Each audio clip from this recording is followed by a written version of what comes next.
Welcome to Rates and Barrels. It is Monday, July 31st. Derek Van Riper here with Eno Saris on this episode. We recap a busy weekend in trades. I think it was after we signed up on Friday that the Dodgers added a starting pitcher with Lance Lynn. A lot more happened in the days since then, so we'll break it all down from a fantasy perspective. Got a few mailbag questions to squeeze in at the end of the episode as well. But, let's just go for it right off the jump. Max Scherzer is now a member of the Texas Rangers, and because the Mets are the Mets under Steve Cohen, it was an unusual deal in that they're eating a lot of money, which will actually save them money, as Ken Rosenthal wrote about for The Athletic. Luisangel Acuña was the player going back to the Mets as part of the deal, which really is the result of their willingness to eat money. But more importantly, Max Scherzer, year 2 with the Mets was not going nearly as well as year 1. There was a clear need in Texas to upgrade that rotation once Jacob deGrom went down. We've talked about how injury tolerant they were building that group of starters. So what should we expect from Max Scherzer with the move to Texas over these final 2+ months? Yeah, I wrote it up for The Athletic, and one of the things that I noticed was that, his stuff is down on his fastball. He's got a 9-year low in fastball velo, career low in fastball spin, the slider velo's down, just basically the kind of stuff that stuff captures it, and it's all down a little bit. The thing that I also noticed, though, is he has 5 pitches that are near average or better. By Stuff Plus. He's always been a guy that's outperformed his Stuff Plus a little bit with his moxie or his pitchability plus, moxie plus through the charts.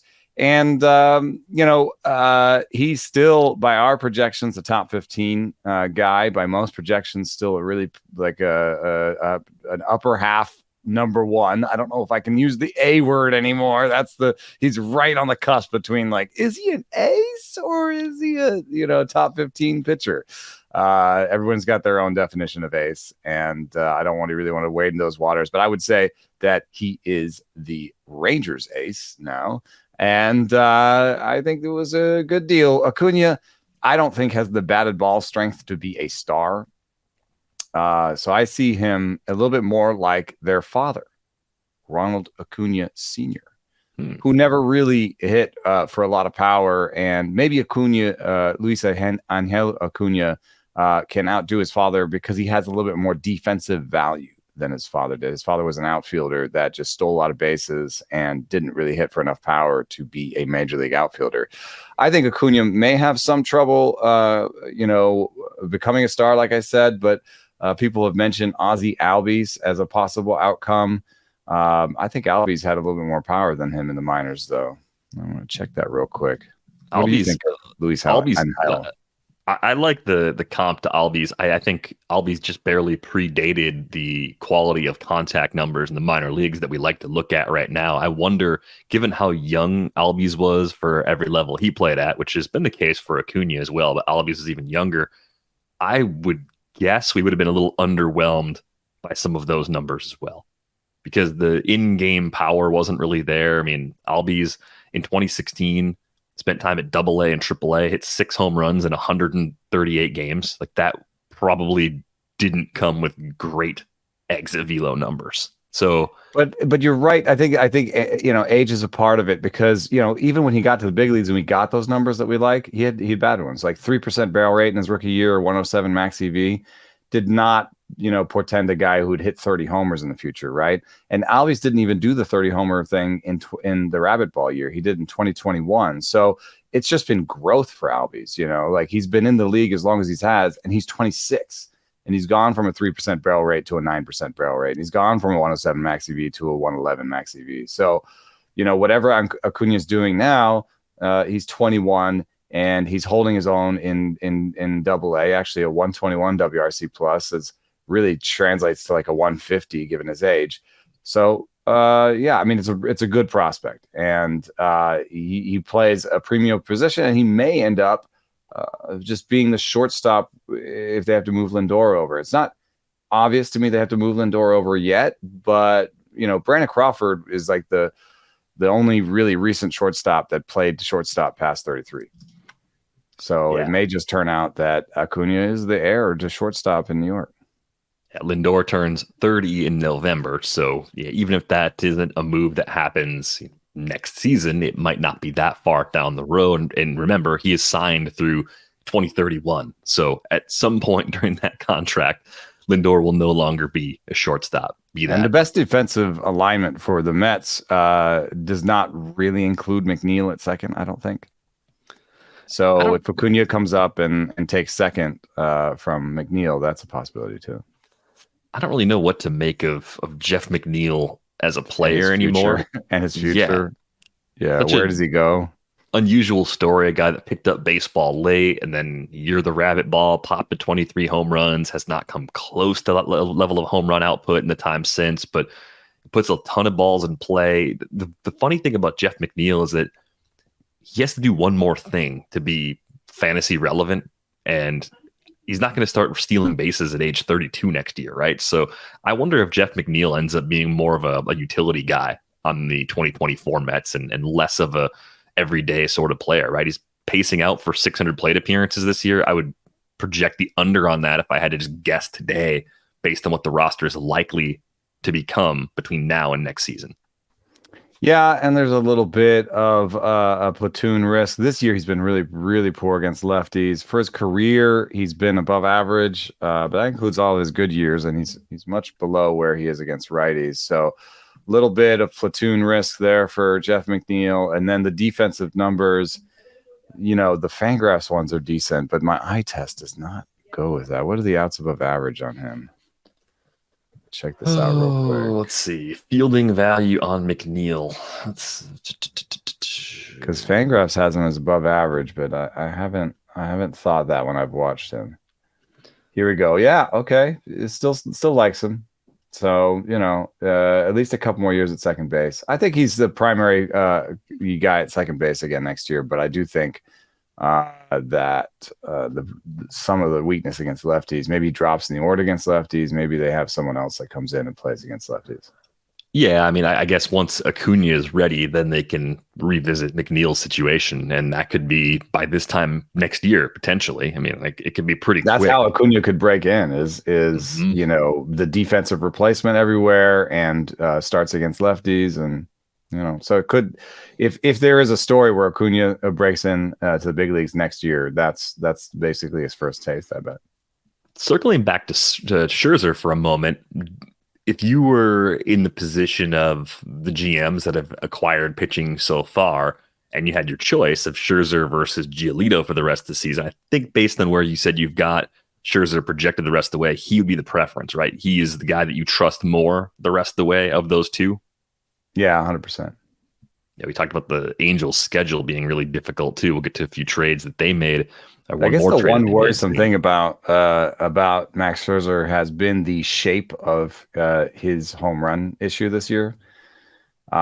He has allowed 4 home runs in 41 1/3 at home and 19 home runs in 66 1/3 on the road.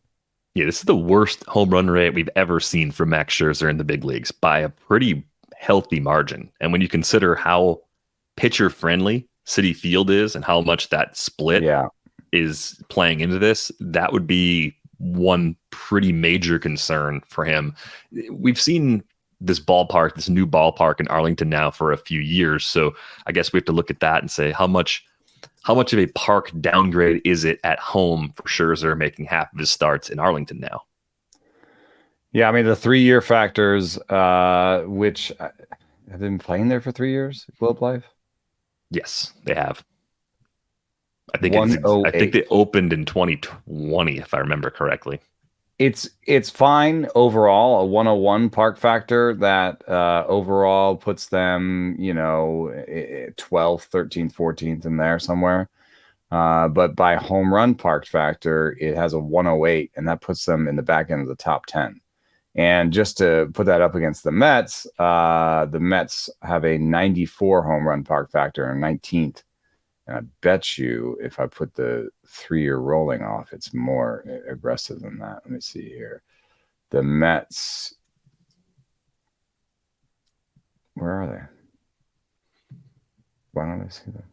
The 3-year rolling part factor for the Mets. 3-year rolling factor. Oh, it actually has a place that's giving up home runs this year. But I trust the 3-year better, and so he's going from basically 19th to 10th. So yeah, more home run risk. What's really interesting too, when you look at some of the results on individual pitches for Scherzer, he throws that cutter almost exclusively to lefties. That's getting fantastic results. It's so surprising that the damage is mostly coming on four-seamers and sliders. Yeah. He throws his slider 17.5% of the time. He doesn't throw it to lefties. 9 home runs allowed on the slider so far this year. So that pitch has been a problem for him when he misses with it. Yeah, but this is something I talked to Clark Schmidt about in my piece that published Friday, is like, some of what Clark Schmidt has done to get better has been to throw pitches you wouldn't necessarily normally throw to lefties. He's been throwing more sinkers and more sweepers to lefties this year, a little bit as the season has gone on. And he said, I know that the numbers say I shouldn't do that, but if I don't do that, then I'm just cutter curve against lefties, and then I'm predictable. And I don't know that my cutter is so good that it can escape that. So you might think, why is Scherzer throwing these, the slider to lefties? And that's interesting also, is that Brooks says he's not throwing his slider to lefties this year.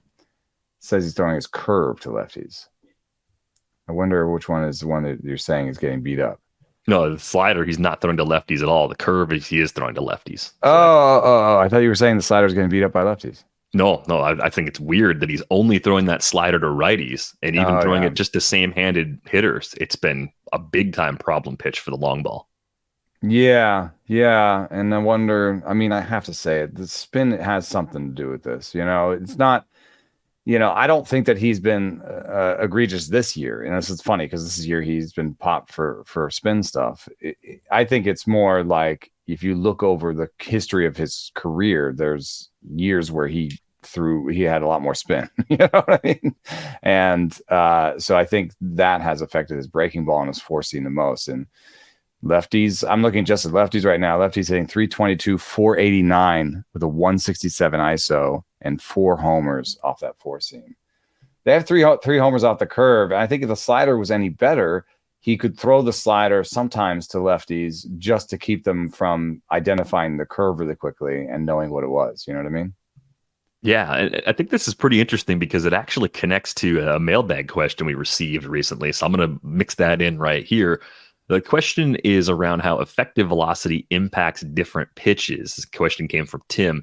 Tim writes, I think a prime example of what I'm getting at is how Eno is always telling righties to stop throwing sweepers to lefties. I was thinking about why sweepers would be so much worse, and I have a theory that it's because when a righty throws a sweeper to a lefty, the sweeper is actually breaking in and picking up effective velocity, which takes away the element of the hitter being out in front. When I think about this more generally, I think it makes sense. So any non-fastball that is picking up effective velocity, breaking it on the hitter or thrown to a higher part of the zone will perform much worse than if it was somewhere on the EV scale of neutral to losing velocity. That seems in line with high inside off speed getting hammered. More generally, what do you think the value is in knowing why something works or doesn't work as opposed to just knowing whether it works, right? By results, we know we can look at pitch numbers and say, this pitch is a bad idea. How important is it to understand the reasoning why something does not work well or why something does work well? Yeah, one thing that's weird is that we haven't been able to really nail down effective velocity. I know that there are some real proponents of it, and they have their research that has shown it, but I've also seen other research that almost, I'm afraid to use the word here, but debunks it.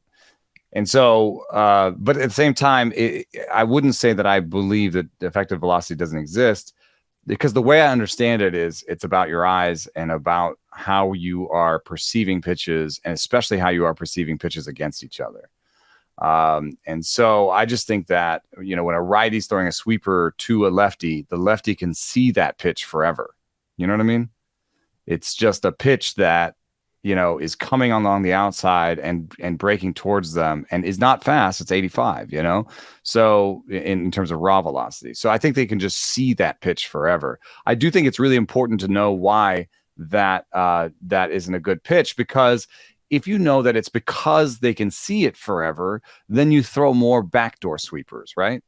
Front door, backdoor. You throw more backdoor sweepers, right? Because you take advantage of the fact that they can see it forever. And you throw this front door sweeper and you say, that's going to look like a ball for you forever, right? Mm-hmm. And I'm going to take the fact that you don't want to swing at this and use it against you. If that's why you don't like why lefties can hit sweepers because they can see them forever, then I'm going to throw you a backdoor one that you can't see coming. Or that you can't see, you don't think it's going to be a slider, a strike. So I'm gonna take advantage of that's why you don't like it.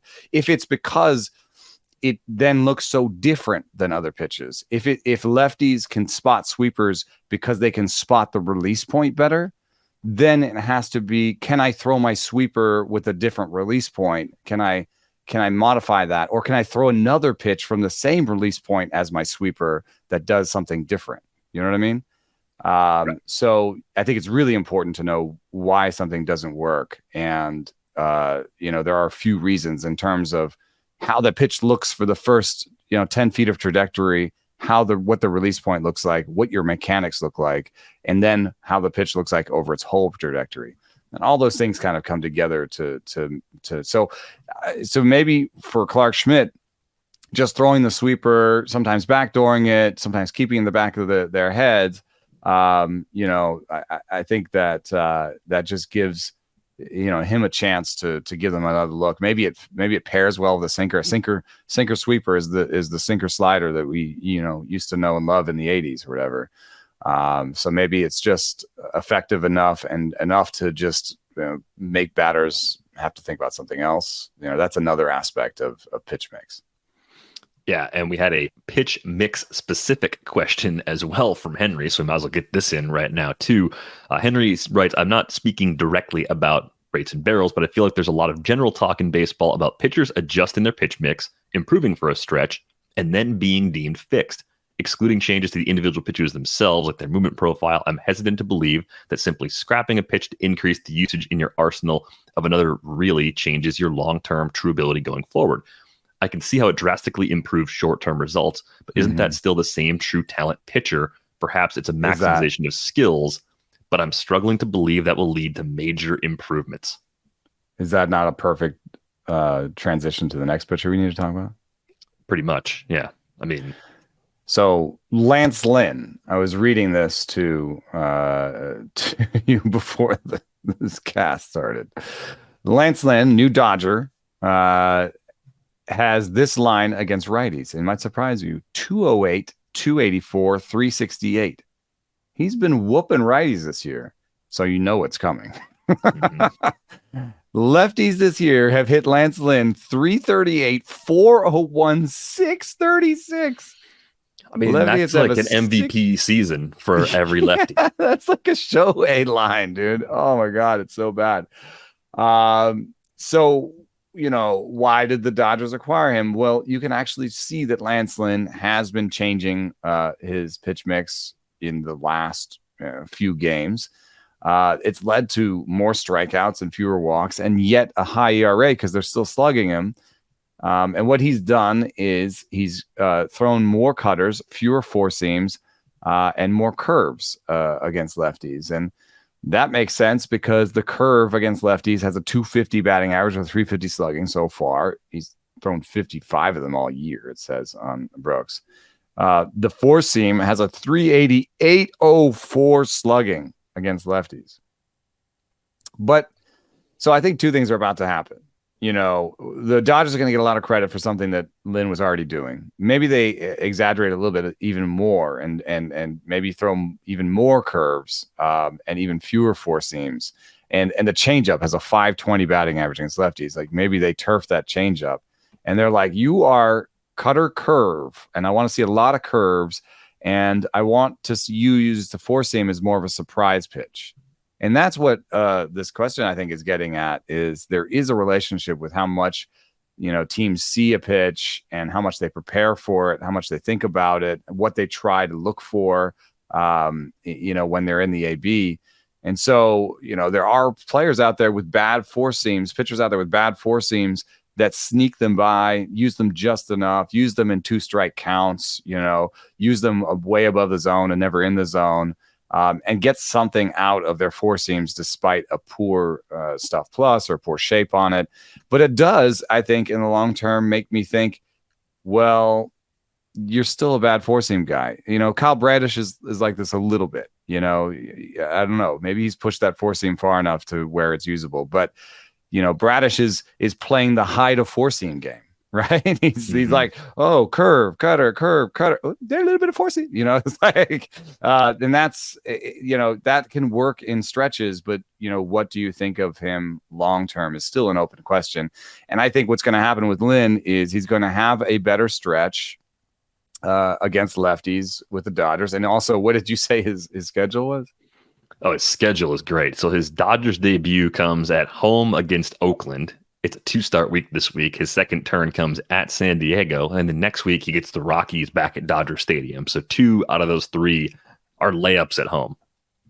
Yeah. And I don't know, Lynn, his cutter does register as above average by stuff plus, but he's throwing it so much now that, yes, against lefties has a 3.47, 6.94 slugging. Even the cutter, the one we're telling him to throw more of, is being beat. So I think there is a real problem here, which is that his stuff has, especially on the four seam, has just dropped to the point where he's looking for weapons against lefties. And I think in a short stretch, he can, do things that people don't expect, like throw 33% curves against lefties, where they're just like, what the hell? This is Lance Lynn again, right? The guy who throws like 8 different fastballs and never throws a secondaries, right? Yeah. And so he can surprise people, but in the long run, will he be any different than what you think of as an older Lance Lynn should be? You go back like 10 years, and that's when he was throwing his curveball a little more. He was throwing it 10% of the time back in 2013. He threw it 17.9% of the time back in 2012 and 22.2% of the time all the way back in 2011. But it's been a very long time since he's thrown that pitch, even 10% of the time. So that would be a pretty big change. The question sort of drives back to wouldn't there be diminishing returns on that? Because as you alluded to earlier, the scouting report changes. You start to see it and say, okay, we're looking for this now, this combination, this situation. Here's what he's going to do that's different than before. So it works for 3 starts or 6 starts. It's hard to even know what is the shelf life of each adjustment. How each adjustment might even be different based on the quality of the other pitches. So you throwing a curveball 30% of the time to lefties versus Lynn doing it might be different than some other pitcher doing it. So there's all that where you have to look at the rest of the package and still kind of adjust based on that, not just on one significant change. Yeah. And, even, our standard peripherals that we use, Sierra, K-BB, like, some of these other models, like, they say he's fine. 391 Sierra, 27 -8, strikeouts minus walks. Like, they say he's fine and he should be better going forward. But those numbers don't see the granularity of, like, he has a real problem against lefties, right? Mm-hmm. Sierra doesn't know that. Sierra just sees the strikeouts and the walks and the ground balls or whatever. So I would say that, at 36 years old, we're going to see a bounce for Lynn, and it may be of the unsavory pet variety. Unsavory pet variety. Well, the other thing you have to think about too, that's just a gruesome term, really. Yeah, it is. There's a chance that Lance Lynn is just glue to get them through the rest of the regular season, and then by the time the playoffs roll around, they hide him or at least don't use him as a starter because they're relying so heavily on Bobby Miller, Emmett Sheehan right now. Urias has been banged up at times this year. Kershaw's hurt right now. So it's more just how do we manage the next 2 months? And then it doesn't really matter what happens to Lance Lynn so much in October, as long as the rest of the rotation is healthy enough and fresh enough to take those starts. And yeah, I think you're going in a playoff series. You're going Kershaw, Urias, and Miller. If you've got enough innings on Miller, Miller. Yeah, I think those are your first three. And Lynn as a righty coming in, in the fourth inning, if Urias is shaky or whatever, like that's actually an interesting combo. Yeah, you could throw him. Well, you could throw him behind either one of Kershaw or Urias, right? Kershaw gets hurt, leaves a game early. Urias gets hurt, leaves a game early, or struggling. Throw him in that way, make him your long guy in the postseason. And the Dodgers have been linked to Justin Verlander, which sort of drives us back to the Scherzer part of this conversation too. Verlander hasn't looked like typical Verlander. Not a surprise. He's 40 years old. The Ks are down. The walks are up. Rest of season projection from the bats like a 3.88 ERA and a 1.15 WHIP, which is fine. That's more like a Giolito projection, maybe even a tick better in both of those ratios. Are you buying Verlander right now as being at least as impactful as Scherzer, or possibly more impactful than Scherzer? The results have been better than the underlying numbers say they should be to this point. Is there a tweak that Verlander could make to become more effective the rest of the way, be that staying with the Mets or going somewhere else? Yeah, I don't know why his strikeout rate isn't quite there. His fastball is also lost stuff and stuff plus, and is slightly below average now, the four seam. But overall, he's kept more stuff than Max Scherzer, and I do think he has one last. That sounds sort of gruesome, but I think he has another trick in his pocket, which is he's throwing a slider 27% of the time. He's thrown it as much as 38% of the time. So I think he could throw more sliders and get more whiffs. I do know that sliders are being hit harder this year, and that's part of why he's I think it's part of why he's throwing other pitches. He's definitely someone who keeps up on trends like that, and so he's throwing more fastballs in counts that he used to throw sliders, but. Just overall, I think the stuff is there to maybe do some changeups and do some of these short-term alterations that can get better results. But generally, I still believe in him as an ace, and I think if I knew they were both healthy, I'd have him a little bit ahead of Max Scherzer. And I do think it would be a good move for the Dodgers. What I just don't know for the Mets is. I think Max Scherzer has been the only real surprise so far in this trade deadline because I thought they would keep, a lot of their team together, the New York Mets would, and, try to be competitive again next year. And, Scherzer is the first guy that really had years of team control. Am I right? Yeah. And mostly rentals otherwise. Mm-hmm. And so, so what does that mean? Does that mean, everything's open, or does that mean that was our one way of saving like sort of $40 million, and that's the $40 million we're going to try and throw at Ohtani, and if we are going to try and get Ohtani next year, we better have Verlander and Senga at the top of our rotation, because then you could say to him, no, we've still got a great team, and Verlander, Senga, Ohtani is still a great 1, 2, 3, and we kept the rest of the team together. You know what I mean? If you trade Verlander, then you're like, come to our team. We've got Kodai Senga. Yeah, it's not an easy sell. I mean, Kodai Senga. It's not an easy sell. I realize that they'll still have Lindor. They'll still have Francisco Alvarez. They'll try to sign Alonso too. Beatty, Alonso. Like, they've got a good core group of hitters. But if you don't have enough in the rotation, if you're chasing pitching, I think the trap the Mets could run into is they could just be like a more expensive version of the Angels. We've talked on the 3-0 show about the similarities between the franchises. It's interesting. The difference is, I believe that Steve Cohen will do all the things Artie Moreno has always failed to do as far as building a robust farm system, right? Spending on scouting and tech and all that stuff. They're hiring, yes. That's going to happen. That's going to happen. So I think the hardest part about getting Shohei Ohtani to go to the Mets is it's not in place yet. They're not quite there yet. So you have to be compelling enough in the not so distant future to entice him to go there, because if he wants to win and he's got a few other offers, if it's Dodgers versus Mets versus Yankees, that's kind of an easy choice if you're trying to win right now and you don't want to wait a year or 2 or 3 for all the pieces to come together, unless the Mets can spend their way out of it next offseason, which they, unfortunately for them, could not do this offseason. So I don't know. I think there is a pretty good chance that Verlander gets moved too, because I think seeing Scherzer go, he's kind of having these thoughts of how good are we really going to be next year? I think that's a fair question to ask. Publicly. Yeah. There's a piece of Tim Britton where he's thinking about his future publicly. If you're 40, how many more seasons do you realistically have? He seems like he wants to pitch forever. Verlander does, but I don't know. But there's more pressure on winning right now. Yeah. Yeah. I don't know. And the other thing that's slightly interesting is that the Dodgers, when I was doing the trade me Shohei Ohtani game for Effectively Wild.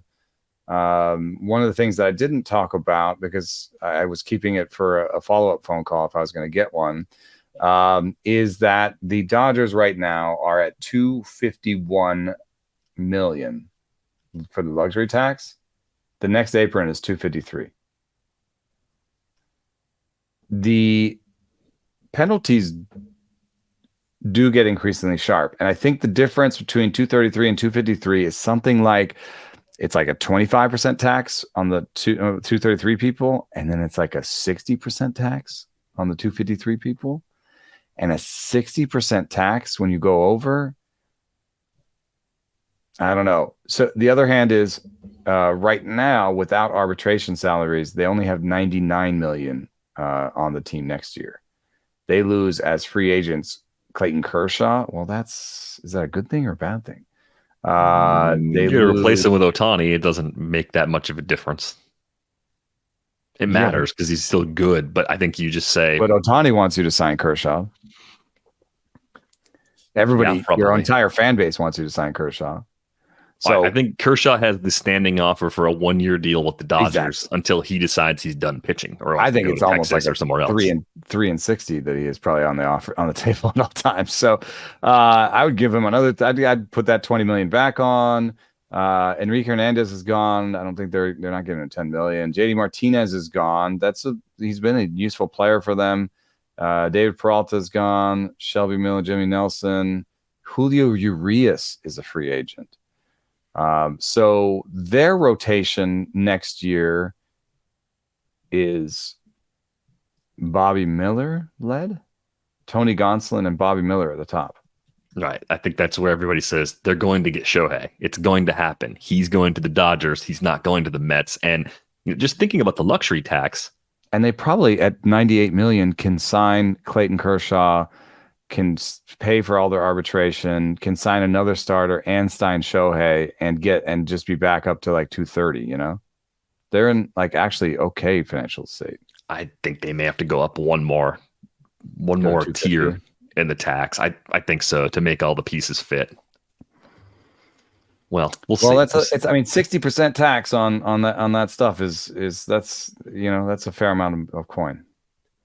So it wasn't just Max Scherzer added by the Rangers. They also picked up Jordan Montgomery and Chris Stratton for the bullpen in a trade with the Cardinals. So part of the need for Texas's rotation grew with the recent velocity dip of Nathan Eovaldi. We've been worried about this with the workload that he was taking on in the first half, and we saw the velo dip last year. We saw it dip earlier this season. It made all the sense in the world to go out and get 2 starters. What do you think about Jordan Montgomery getting moved for the second summer in a row, and what are your expectations for him over these final 2 months?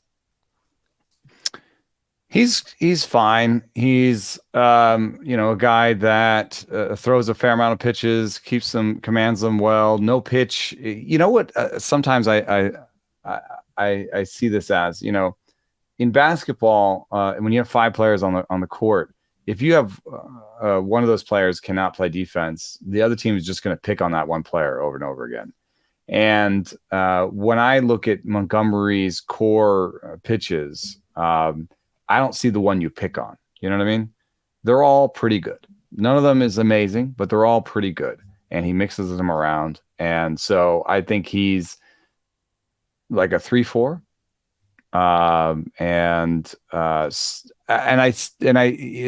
It's interesting. He was traded away from the Yankees when they were headed for the playoffs. So the Yankees last year, despite a 3 ERA and whatever would look like just similar to what he's doing now, decided that he was not a playoff starter. And so that makes him more of a 4-5. I think he's performed well again this year, but how different is he than the guy who the Yankees decided was a 4-5? I'm not sure he's that different. I don't know if he's changed that maybe much. Maybe a 3-4, or he just kept doing it, I guess. I think if you got to the postseason and you're missing one of Eovaldi, I guess I might have said elbow before, it's a forearm strain, and he may be back. They called it good, around the minimum. Good elbow pain. Good elbow pain was the description. Yeah, right. That's not a thing. Yeah. If you're down to Scherzer, John Gray, and then Montgomery's probably there, like are you feeling better in a playoff he'll be game? The third game. He'll be a playoff starter for them. Unless Eovaldi comes back. Yeah, he'd be their. I think he's their fourth best starter at best. And I think more likely than not, if Andrew Heaney's healthy, you'd prefer to throw Heaney over him. But the difference would be Jordan Montgomery versus Martin Perez, or Jordan Montgomery versus Dane Dunning, right? If you lack depth, one of those guys was going to have to start. Now I think they're in a slightly better spot. We've seen in the longer series, the 7-game series, that even just having a fourth starter that's decent is a bit of an upgrade, because you'll be facing teams that might do a bullpen game in the playoffs in the fourth game. Yeah. You know what I mean? So just having somebody that can go 3 before you get into that bullpen, that helps in a 7-game series, you know? Yeah, a number 4 that you actually trust a little bit is pretty nice to have. Now, between Stratton, the previous trade they made for Aroldis Chapman, how much have they upgraded this bullpen so far this season? Like, is this an average A bullpen now? I mean, if you assume Will Smith is part of the A bullpen too, Smith, Chapman, Stratton, Spores, I know is someone that has popped in the model for most of the season. How does that really stack up to other playoff caliber rotations? The Rangers might not be done. They don't seem like they're worried about getting to that first threshold of the luxury tax. They're spending like a big market team again, and they're clearly looking at this season as a big part of their window to possibly do some damage in October. Yeah, I like the addition of Stratton, because I think with Chapman, so I really like Spores, and then Will Smith becomes more of a sort of a crafty lefty in the bullpen, as opposed to someone that you need to depend on for saves. In fact, I was really worried that they might. Bochy kind of falls in love with guys like this. Is it Jeremy Affeldt? Yeah, Jeremy Affeldt, lefty out of the pen, right, for him in those championships. I was worried that he might fall in love with him, and what I've seen is, yes, Will Smith still gets save chances, but so does Chapman. And Sabors, despite not being in Bochy's circle of trust earlier in the season, has entered that circle of trust. And once you are in the circle of trust for Bochy, I think he is willing to mix things around. And so I'm not saying necessarily that Stratton will get save chances, but I think he may have a week or so to enter that circle of trust. And then once he's in there, they've got 4 or 5 good relievers. I might not be surprised if they add another, though. No, I think they are getting at least one more reliever. Yeah. And maybe one more bat, because the platooning they're doing in left field, you can move Duran around a lot, so you can upgrade. Just say Seager is our deadline actually. Yeah, you could do that. I wonder how much that Jonah Heim injury is going to linger. It's at least a couple of weeks, that wrist injury. I think surgery is at least a possibility. They said there was probability. It's just that in 2 weeks, they're going to ask him if he can play through pain the rest of the way. So they're going to try that. They have Garver, that's a downgrade, I think, defensively, but offensively, it's not too terrible. But it does, playing Garver at catcher more does open up DH a little bit. And I guess right now that, I think that's not a problem if Seager's coming back soon, and then you just play Duran, Grossman, You pretty much played Brandon Grossman in left and DH. Rental catcher, Yasmani you could have Grandal to the another Rangers. Is player that there. possible? For Yeah, you depth? could have one more, or just a DH, and put Garver at catcher most days. Yeah, it is a big defensive downgrade, though, because Jonah Heim is a fantastic defender. So we'll see what else the Rangers do between now and the 6 o'clock Eastern deadline on Tuesday. By the way, we're going to have a live stream on the Athletic Baseball Show's YouTube page, so be sure to check that out. We will go live right when the deadline hits at 6 o'clock, probably going for about an hour or so. An early week 3-0 show, and a live one, too, which makes it even more fun. Jordan Hicks is now a member of the Blue Jays with Jordan Romano down right now with some back inflammation. Hicks could still get a few saves between now and the time Romano returns. I think once Romano is back, Hicks loses a lot of his value in leagues that don't reward holds. Yeah, and it's hard to tell how long Romano's going to be out because they've definitely already sort of MRI'd him right after the All-Star break. They've checked him up, and it was like he thought he could go, and then he couldn't. So I don't think this will be a long one. It's a 15-day injured list. I think it'll be the 15 days. That's my guess. So you've still got 2 more weeks of Hicks's closer. I think Romano comes back and takes most of those those save opportunities when he comes back. Hicks is a really good pitcher, though. It was a really good move for them, I think. Pushes everybody down a rung. When Romano's back, good replacement for Romano in the short term. Swanson, I love. It gets Tim Mays is okay. How much do I love Yimi Garcia and Trevor Richards and Genesis Cabrera? I don't know, but with Pearson in there, it's still a top line bullpen. Yeah, you like the Jays bullpen as constructed better than the Rangers bullpen right now? Yeah. I think that's where I'm at as well. I think there's just a little more at the top, little more depth that I trust. If you start getting those 5th and 6th options, I think that's where things can get pretty dicey for the Rangers. But again, they might actually be able to address that here in the next 30 hours or so. Relevant comparison too, because if the Rangers had the Astros record, they'd be tied with the Blue Jays for the second wild card. Yeah. Those teams can't seem to get away from each other, can they? Yeah. So the Blue Jays, comparing the Blue Jays and Rangers is what they're doing in Texas right now. How about this trade? The Angels brought back 2 guys that debuted for them years ago, Randal Grichuk and C.J.Cron, getting both in a swap with the Rockies. The Angels, I think when we talked about them on the 3-0 show, you highlighted the limited mathematical impact of the first trade, even though they didn't give up a ton in terms of long-term value to add Giolito and Ronaldo Lopez. Britt thought it was bad, and I said they have to do more. And this is part of doing more. You add Grichuk, you add Cron. Unfortunately, Taylor Ward suffered what could be a season-ending injury over the weekend. He got hit in the face with a pitch.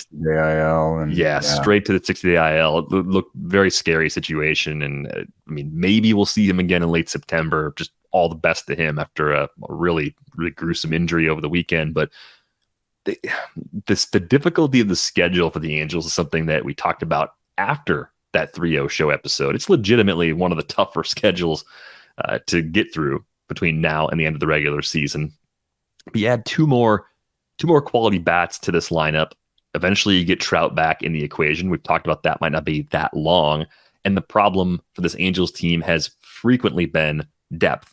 So now they're starting to address that because they've already added these 2 guys, Cron and Grichuk, after previously going out and getting Eduardo Escobar and Mike Moustakas. So what else did the Angels need? Since they're pushing chips in, there's a reasonable assumption that they're still not done, that there's going to be at least 1, maybe 2 other small trades made before the deadline tomorrow.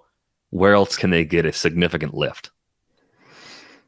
I think, I think maybe another reliever would make sense. It wasn't a great bullpen to begin with. And maybe by getting a reliever that's not a closer, they can continue. What I actually like about these secondary moves they've done, they haven't cost much. They They don't make as a huge impact in terms of WAR and stuff. But if you think about their lineup now, I think that, just putting a representative group of average type players around Ohtani and Trout makes it a good lineup, and so you've got, instead of Mike Moustakas, who's projected to have a 399 slugging the rest of the way, you've got C.J.Cron with a 456, at first base. And, instead of Mickey Moniak, who's,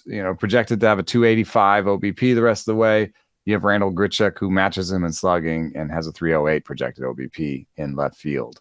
And so, you kind of look at each position. They're pretty representative at each position now. I don't think anything really stands out. Grandal there as a rental might make sense, because the last place where you could really upgrade the offense, at least, would be at catcher.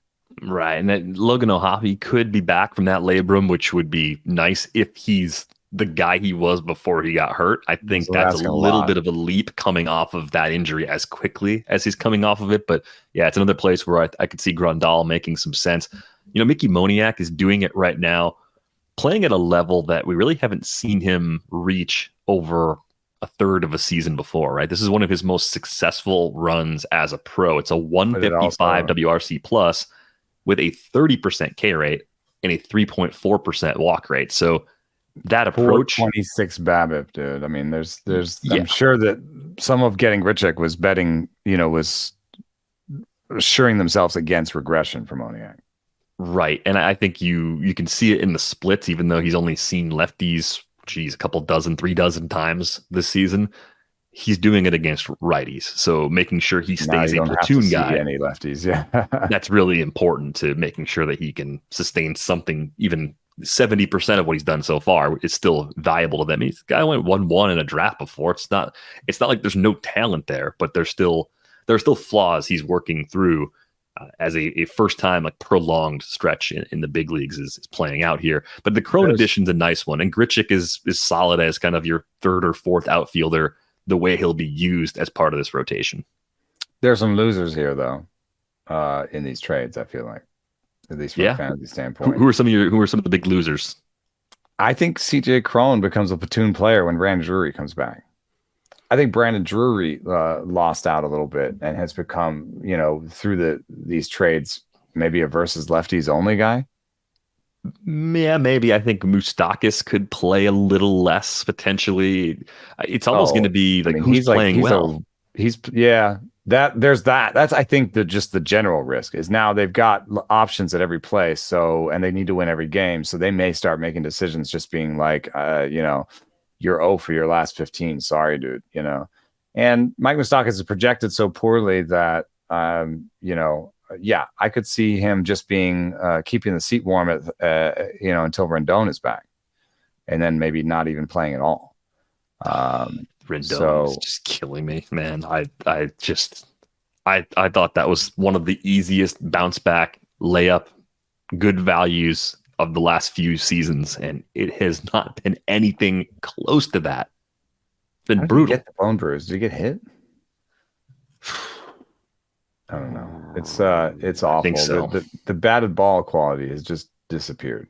Yeah, just gone. And he still makes contact and puts together good at bats, but it reminds me a little bit of Winker, where like there's still the BB&K is okay, but the quality of impact on the ball is gone, and that just screams to me injury. But with Rendon, you're not even sure which injury to blame anymore.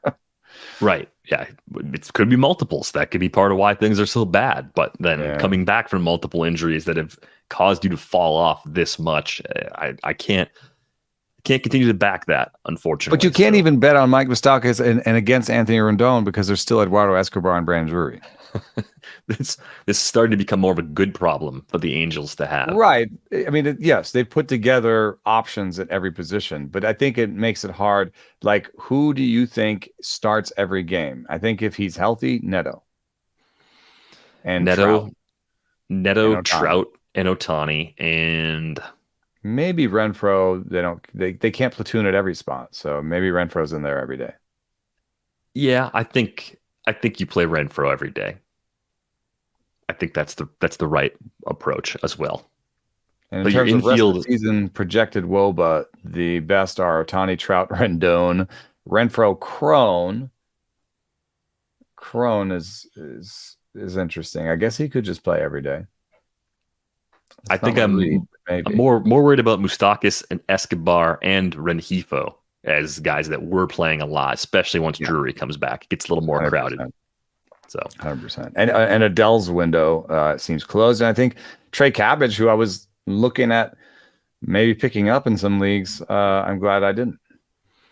Yeah, Cabbage has the Matt Wallner profile with more swing and miss, but also some speed. So it's pretty intriguing. I wonder if they make another deal, if Cabbage is someone that gets flipped.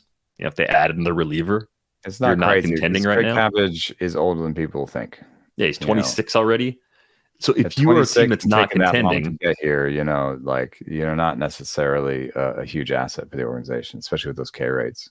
Trey Cabbage for Trevor May, who says no. Oh, well, not the A's. God, Trey Cabbage is so an A. Oh my God, they would love it. They'd throw in whatever else you want. You want Tony Kemp too? They don't need any more infielders. Don't. Yeah, you get two relievers for Trey. You want Paul Blackburn too? Just for Trey Cabbage? I feel like that's I don't know, but he just lines up with like guys that the A's love. A little bit too old, a little bit too many strikeouts. Let's see what happens. Let's try How many times have they picked that guy up? Is there a better floor in the Royals infield for anybody with Nicky Lopez getting traded to the Braves? They get Taylor Hearn back. I think Hearn's just a reliever, kind of an extra arm for Kansas City. But I just want to say I hate that deal so much. I cannot tell you how much I hate that deal. Taylor Hearn was available. I think he was DFA. The Braves bought him with money. And I'm not saying that Nicky Lopez is great, but Nicky Lopez has proven a certain level of production as a position player. There's no way I would ever make this trade as a team. It's wild because of defense. I mean, Nicky Lopez, and he had a good year at the plate too in 2021, even though it comes with no power. Nicky Lopez had a 6-WAR season in 2021. Yeah. I don't think you could just give a player like that away. For a reliever, for a team, like where are the Royals going that they need? Yes. Serenity now. I know he's been bad this year, but you'd be better off as a Royals organization with rolling the dice again next year, playing him some at the beginning of the year, hoping you get some of that, even if it's just BABIP magic. He had a 347 BABIP the year they had the 6-WAR. Get some BABIP magic, have him look like a league average middle infielder, and wait for a shortstop to get hurt on a playoff team. Bam. Now you're in a better position. You're going to get something better than Taylor Hearn back. Anyway. Yeah. Sorry, Taylor. I'm not trying to be rude to Taylor Hearn. No. I think Michael Massey's been playing better recently, and Michael Garcia. I think those two are maybe everyday guys now.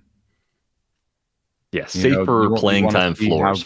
You want to see how good they are the rest of the season. You want to see if they're a starter next season. I think you just start them every day. Yeah, I liked Massey coming into the season. If you look back at what he's done more recently, we are getting a little better production from him going back to, I don't know, if you go back to like mid-May, you could see a guy that has kind of 20-ish home run power. The slash line's still not great, but he doesn't strike out a ton. So still some reasons to believe that he could put it together with a longer runway of playing time in Kansas City. It's been about a full season's worth of plate appearances where he's been okay, but not really great. He's pushed that barrel rate back up. I mean, last year he was a fascinating guy because he had an average max EV, but an above average barrel rate. Beginning of this season, I saw no barrels, and I said, "Oh God, I got this one wrong."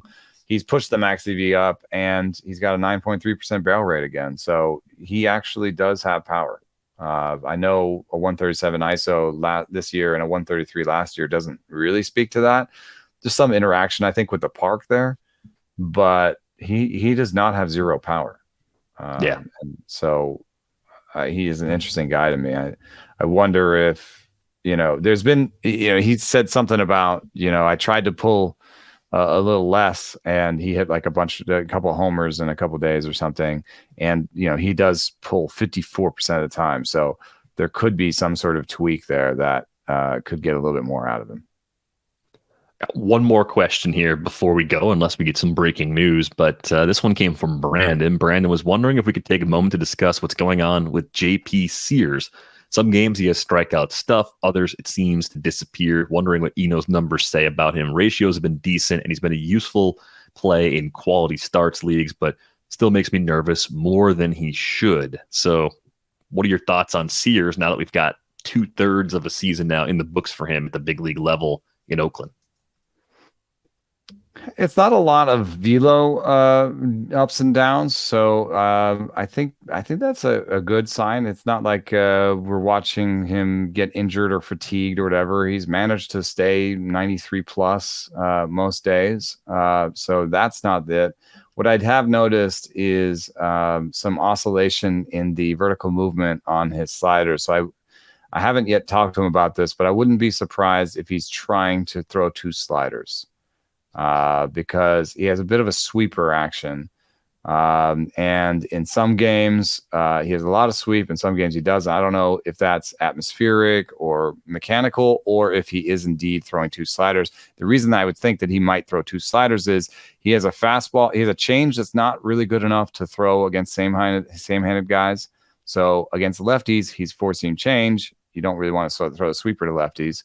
Against righties, he's forcing sweeper. You don't really want to throw a kind of a league average change up to righties, I don't think.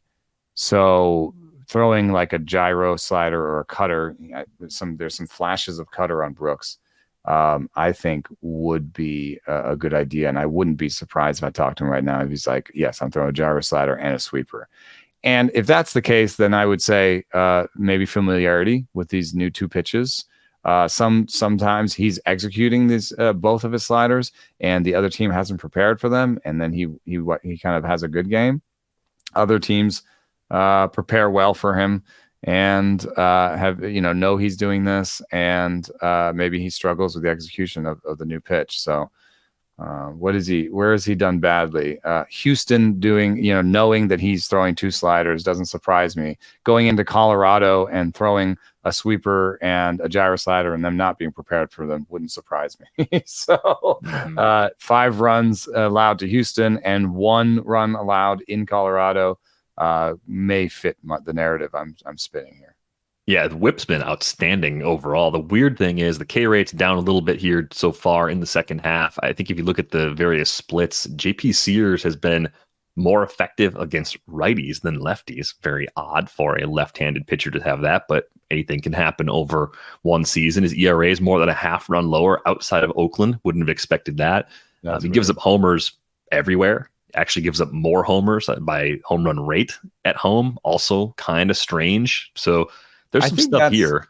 I think the home run rate speaks to how small his arsenal can get against, strong hitters on the left and the right. You know what I mean? Like what I was talking about. So, adding that new pitch could help him stay off the barrel a little bit and keep them from keyholing him too much. So I'm excited to talk to him about that. I also just generally think of him very, in a just close your eyes and what do you think of JP Sears?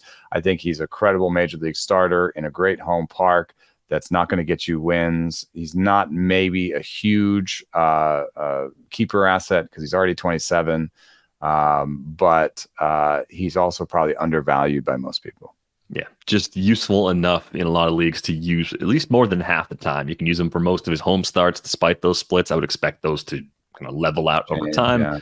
But you can pick your spots with him on the road, and he'll end up being better than some of the other options you're looking at the back of your lineup each and every week. That is going to do it for this episode of Rates and Barrels. Get a question for a future episode, send those our way. ratesandbarrels@gmail.com is the best way to get those in. On Twitter, Eno's at Enosaris. I'm at Derek Van Riper. No breaking news just now, which means as I hit the stop button on this episode, someone's getting traded. Yeah, that's usually how it works. It's that time of year. So what do you expect? But $2 a month gets you in the door at theathletic.com/ratesandbarrels. Gets you all the trade deadline coverage, rest of season fantasy baseball coverage, fantasy football, Women's World Cup, everything you want, all for one low price. We are back with you on Tuesday. Thanks for listening.